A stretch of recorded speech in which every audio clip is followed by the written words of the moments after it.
ओम शांति।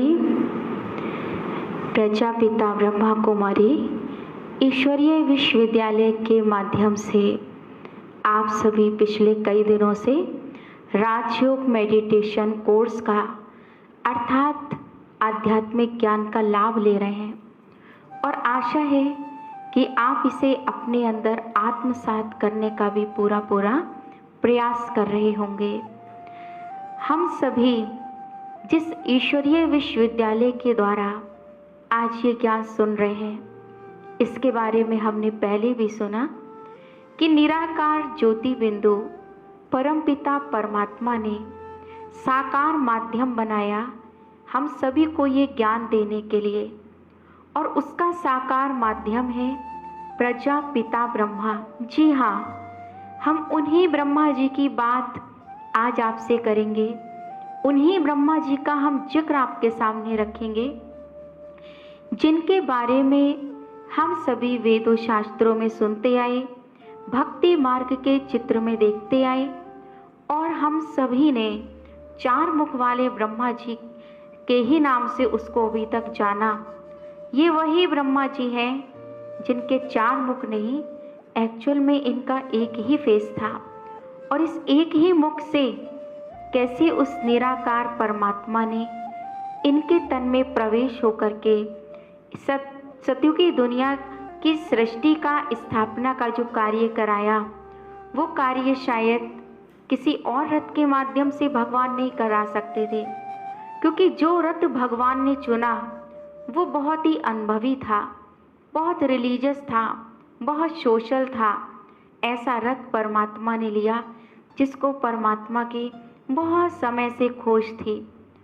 तो कोई भी इस दुनिया में अगर अपना पद प्राप्त करता है, जैसे हमारे प्रधानमंत्री हों या प्रेसिडेंट हों या चीफ मिनिस्टर हों या डॉक्टर हों, तो शुरू से ही उनको इस दुनिया में जन्म लेते ही पद नहीं मिल जाता। पद के नाम से तो हम लोग उन्हें बाद में जानते हैं, पर उस पद से पहले, उस पद तक पहुंचने के पहले वो एक साधारण व्यक्ति होते हैं। उसी तरह ब्रह्मा जी जिनका हम सभी गायन सुनते आए, तो ये शुरू से ही ब्रह्मा जी नहीं थे।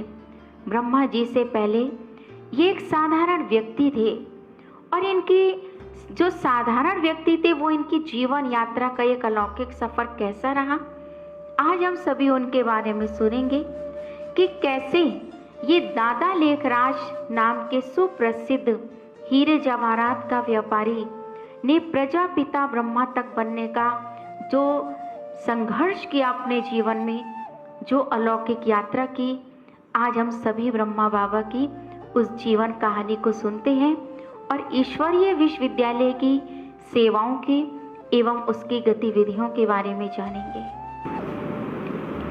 1870 के दशक में सिंध, जो कि वर्तमान समय पाकिस्तान में है, एक बालक ने जन्म लिया जिसकी छोटी उम्र में ही उसके माता पिता का देहांत हो गया था।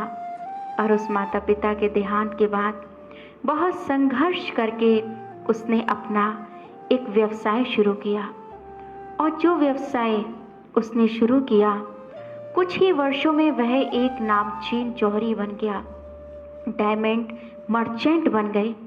ब्रिटेन, उदयपुर, नेपाल और अन्य राजाई घराने उनके ग्राहक बन चुके थे। बड़े बड़े राजाओं से उनका कांटेक्ट था। अच्छा व्यक्तित्व होने के कारण अमीर और गरीब सभी उन्हें बहुत सम्मान देते थे, और वे दादा लेखराज के नाम से प्रसिद्ध हुए।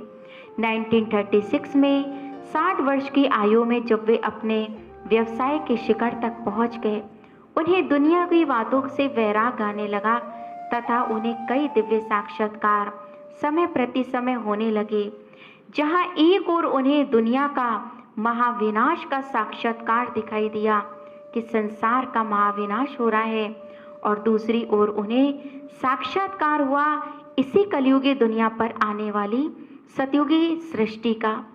साथ ही उन्हें परमात्मा का भी साक्षात्कार हुआ, जिन्होंने उन्हें नई सृष्टि की स्थापना के लिए प्रेरित किया। इस अलौकिक घटना के बाद दादा ने अपना कारोबार समेटा, अपना जीवन इस दिव्य कार्य के लिए उन्होंने समर्पित कर दिया। परमात्मा द्वारा दी गई ईश्वरीय प्रेरणा से उन्होंने एक सत्संग का आरंभ किया। यहाँ दादा की ओम ध्वनि सुनने मात्र से ही कई लोग भविष्य नई दुनिया के साक्षात्कार करने लगे। दिन हर दिन सत्संग बड़ा होता गया। ओम ओम मंडली के नाम से यह सत्संग प्रसिद्ध होने लगा। इसके बाद दादा को भी ब्रह्मा बाबा नाम दिया गया और उन्हें सब प्रजापिता ब्रह्मा के नाम से जानने लगे। ब्रह्मा बाबा ने 8 महिलाओं का एक ट्रस्ट बनाया तथा अपनी सारी धन संपत्ति उनके नाम समर्पित कर दी। जहाँ कईयों को यह सत्संग पसंद था, वहीं कईयों ने इस सत्संग का बहुत विरोध किया, अर्थात ओम मंडली का विरोध किया। उन्होंने अपने संबंधियों को ओम मंडली में जाने से रोका। उसी तरह भवन के बाहर उन्होंने धरने भी देने उसके बाद आरंभ कर दिए उस सत्संग को समाप्त करने के लिए। यहाँ तक कि हत्यारों द्वारा ब्रह्मा बाबा को मरवाने के लिए बहुत सारे प्रयास भी किए गए कि किसी तरह से ये ब्रह्मा मर जाए। यहाँ तक कि सत्संग भवन को उनके आग भी लगा दी गई कि उसका जलाकर नाम निशान खत्म कर देंगे, परंतु ये असामाजिक प्रयत्न इस आध्यात्मिक आंदोलन को रोक नहीं पाया। 14 वर्ष तक ब्रह्मा बाबा ने 350 लोगों के संगठन को ईश्वरीय आदेशानुसार आध्यात्मिक प्रशिक्षण देना आरंभ किया। फिर 1950 में ओम मंडली कराची से भारत के माउंट आबू में ट्रांसफर हुई। यहाँ संस्था का नाम रखा गया फिर ओम मंडली से प्रजापिता ब्रह्मा कुमारी ईश्वरीय विश्वविद्यालय। इस ईश्वरीय संदेश को संपूर्ण भारत और विश्व में फैलाने के लिए ब्रह्मा बाबा ने आखिर सभी को प्रेरित किया। निडर माताओं और कन्याओं ने अकेले ही कई शहरों में जाकर के इस ईश्वरीय ज्ञान का प्रचार किया। जल्द ही यह संदेश संपूर्ण भारत में चारों दिशाओं में फैलने लगा और आध्यात्मिकता की लहर फैल गई। और उसके बाद में सीमा पार फिर विदेशों में भी परमात्मा का ये दिव्य संदेश पहुंचा। वहां पर भी आध्यात्मिक क्रांति आई। वर्तमान समय ब्रह्मा कुमारी के लगभग 140 देशों में ये संदेश फैल चुका है। यह एक ऐसी संस्था है जो बिना किसी जाति, धर्म और राष्ट्र भेद के कईयों का जीवन बदल रही है और बदल चुकी है। प्रजापिता ब्रह्मा बाबा ने फिर 18 जनवरी 1969 में अपनी विनाशी देह का त्याग किया और फरिश्ता स्थिति को प्राप्त हुए। 1969 से इस संस्था की बागडोर को 2007 तक हमारी आदरणीय राजयोगिनी दादी प्रकाशमणि जी ने मुख्य प्रशासिका के रूप में संभाला और 2007 को उन्होंने भी अपने विनाशी देह का त्याग किया और संपूर्ण स्थिति को प्राप्त हुई। और 2007 से इस संस्था की बागडोर को फिर 2020 तक हमारे आदरणीय राजयोगिनी दादी जानकी जी ने संभाला और उन्होंने भी मार्च 2020 में अपनी पुरानी देह का त्याग किया और संपूर्ण स्टेज को प्राप्त हुई। अभी वर्तमान समय हमारे इस ईश्वरीय विश्वविद्यालय की मुख्य प्रशासिका राजयोगिनी दादी हृदय मोहिनी जी हैं, जो कि वर्तमान समय इस ईश्वरीय विश्वविद्यालय की बागडोर को बहुत ही कुशल रूप से संचालित कर रही हैं। इस ईश्वरीय विश्वविद्यालय का मुख्य उद्देश्य है भारत को पुनः सोने की चिड़िया बनाना, इस समाज को आध्यात्मिक ज्ञान प्रकाश दिखाकर अंधश्रद्धा से मुक्त करना, मनुष्यात्मा के विकारों को ज्ञान योग से समाप्त कर उसे देवात्मा बनाना, विकारों एवं व्यसनों से ग्रसित लोगों को निर्विकारी एवं व्यस्त मुक्त जीवन जीना सिखाना, मनुष्यात्मा की शक्तियों एवं गुणों को जो हमारे अंदर छिपी हुई हैं उन्हें राजयोग मेडिटेशन से पुनः जागृत करना। और सबसे बड़ा उद्देश्य इस विद्यालय का है कि संस्कार परिवर्तन से इस संसार का परिवर्तन करना। इस ईश्वरीय विश्वविद्यालय के अंदर जो ये संस्था कोर्सेस कराती है वो इस प्रकार से है: सेल्फ मैनेजमेंट, जीवन जीने की एक कला, खुशनुमा जीवन, तनाव मुक्त जीवन, 7 दिन का राजयोग मेडिटेशन कोर्स, त्रिदिवसीय राजयोग शिविर आदि आदि इन विषयों पर यह ईश्वरीय विश्वविद्यालय आध्यात्मिक सेवा करता है। इस ईश्वरीय विश्वविद्यालय के अंदर कराए जाने वाले कोर्स हैं राजयोग मेडिटेशन का साप्ताहिक पाठ्यक्रम, तनाव मुक्त जीवन, पॉजिटिव थिंकिंग, सेल्फ मैनेजमेंट, खुशनुमा जीवन जीने की कला, बिजी लाइफ को इजी लाइफ बनाना। ब्रह्मा कुमारी संस्था के अंदर लगभग 20 लाख से भी अधिक भाई बहन पूर्ण रूप से जुड़े हुए हैं और पूर्ण रूप से जुड़ने के बाद वो अपना जीवन व्यस्त मुक्त और तनाव मुक्त महसूस कर रहे हैं। यह ईश्वरीय विश्वविद्यालय, सबसे बड़ी बात तो ये है, यहाँ पर हमें 2 डिग्री प्राप्त होती है। हमारे बहुत सारे भाई बहन कहते हैं यहाँ जुड़ने से पहले कि हम यहाँ आएंगे तो हमें क्या मिलेगा। हम आपसे दावे के साथ कहते हैं कि जब आप यहाँ पर आएंगे इस ईश्वरीय विश्वविद्यालय में, तो आपको 2 डिग्री मिलेंगी, एक IAS की और एक IPS की। ये अब आप सोचेंगे IAS की डिग्री और IPS की डिग्री क्या इतनी आसानी से मिल जाती है?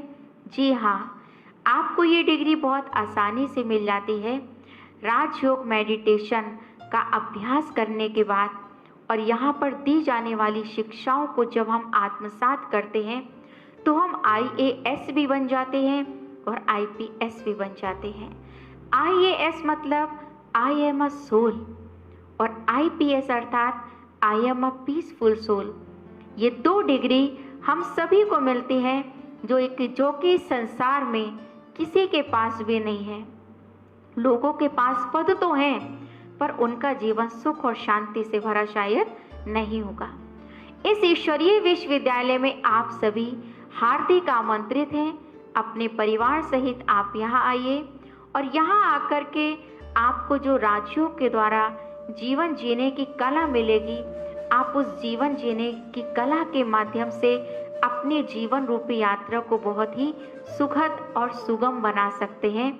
यहाँ की कोई फीस नहीं है। अगर यहाँ की फीस भी है तो वो है सिर्फ समय, क्योंकि समय से बड़ी कीमती चीज़ इस दुनिया में कोई भी नहीं, शायद पैसा भी नहीं होगा। क्योंकि लोगों के पास आज पैसा है, संपत्ति है, घर है, पर उनके पास समय जैसी कीमती चीज़ नहीं है। इसके लिए अक्सर करके लोग यही कह देते हैं कि हमारे पास बहन जी समय नहीं है।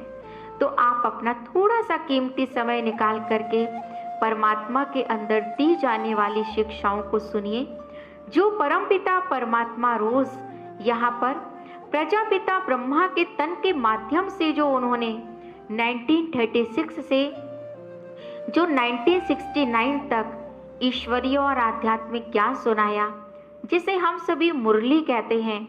मुरली को यहाँ पर रोज सुनाया जाता है। उस मुरली के माध्यम से आज लाखों करोड़ों लोगों ने अपने जीवन को बदला है।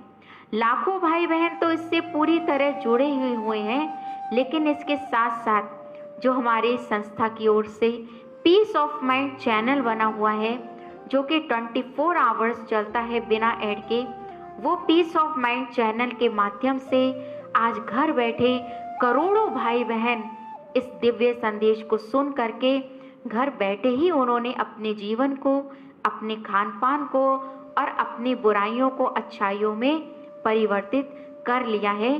तो ऐसे ईश्वरीय विश्वविद्यालय में आप सभी का बहुत बहुत हार्दिक स्वागत है। और इसके सेवा केंद्र आपको अपने शहर में कहीं पर भी मिल जाएंगे। आप कहीं पर भी ब्रह्मा कुमारीज वेबसाइट पर जाकर के देखेंगे, जिस भी शहर में आप रहते हैं, आप ब्रह्मा कुमारीज वेबसाइट पर जब जाएंगे www.brahmakumaris.com पर अपने शहर का नाम डालेंगे, वहाँ पर आपको सभी ब्रह्मा कुमारीज के एड्रेस दिखाई देंगे। और जो एड्रेस आपकी लोकेशन के करीब हो, आप वहीं पर जाकर के वहाँ की ब्रह्मा कुमारी बहनों से कांटेक्ट करके अपने जीवन को पुनः नए सिरे से आरंभ कर सकते हैं। क्योंकि इस ईश्वरीय विश्वविद्यालय के अंदर भाई भी समर्पित हैं तो बहनें भी समर्पित हैं, क्योंकि मेजॉरिटी यहाँ पर बहनों की है। इसलिए इसको ब्रह्मा कुमारी संस्था कहते हैं। परंतु इसमें आने वाले जो भाई बहन हैं वो आपकी ही तरह गृहस्थ परिवार में ही रहने वाले हैं। और जो यहाँ समर्पित बहनें हैं, लगभग 50,000 से भी अधिक बहनें हैं जिन्होंने पूरी तरह से अपने जीवन को समर्पित किया हुआ है। इस भारत को स्वर्ग बनाने की सेवा में उन्होंने अपना जीवन समर्पित किया हुआ है। तो कल हम आप सभी को बताएंगे कि इस ब्रह्मा कुमारी सेवा केंद्र में जो नित्य ज्ञान का पान कराया जाता है, जो ज्ञान अमृत पिलाया जाता है, जिसे हम सभी मुरली कहते हैं, उस मुरली जो परमात्मा ने इतने सालों तक 36 से लेकर 69 तक जो निरंतर ब्रह्मा बाबा के मुख से महावाक्य उच्चारण करे, तो उस मुरली को सुन के हम सभी का भी जीवन कैसा, देखिए आप, जादू की तरह बदल जाता है। ओम शांति। और हम इस गीत के माध्यम से ओम मंडली से लेकर के ब्रह्मा कुमारी तक का और दादा लेखराज से लेकर के प्रजापिता ब्रह्मा तक के सफर इस गीत के माध्यम से आइए सुनते हैं।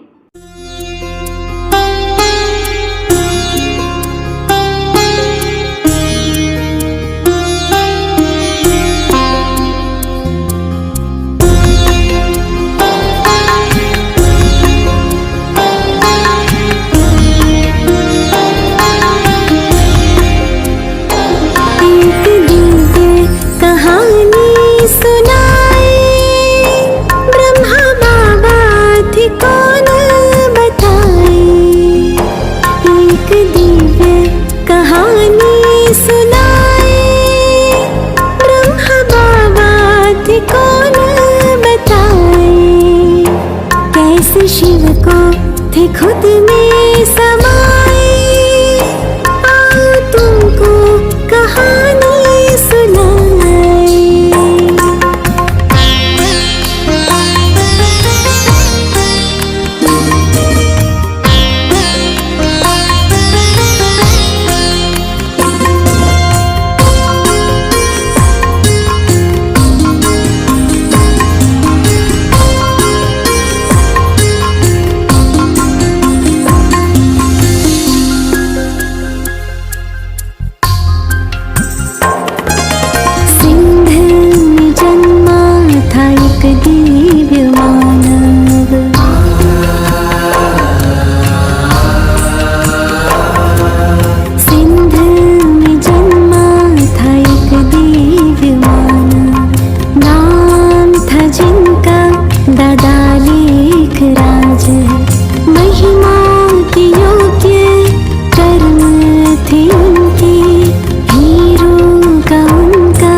सज्जन पुरुष वो कहलाए, आओ तुमको कहानी सुनाए।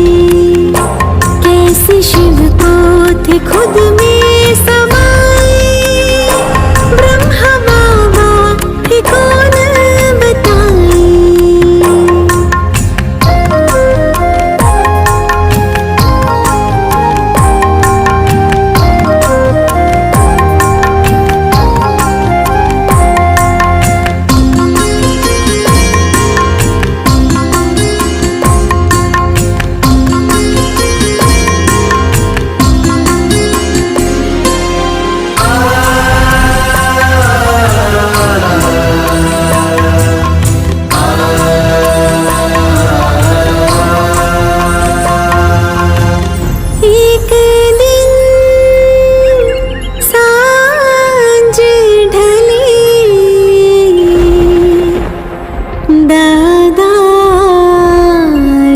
तन में एक दिव्य ज्योति ने प्रवेश किया और खुद का परिचय दिया। निजानन स्वरूपम शिवोहम शिवोहम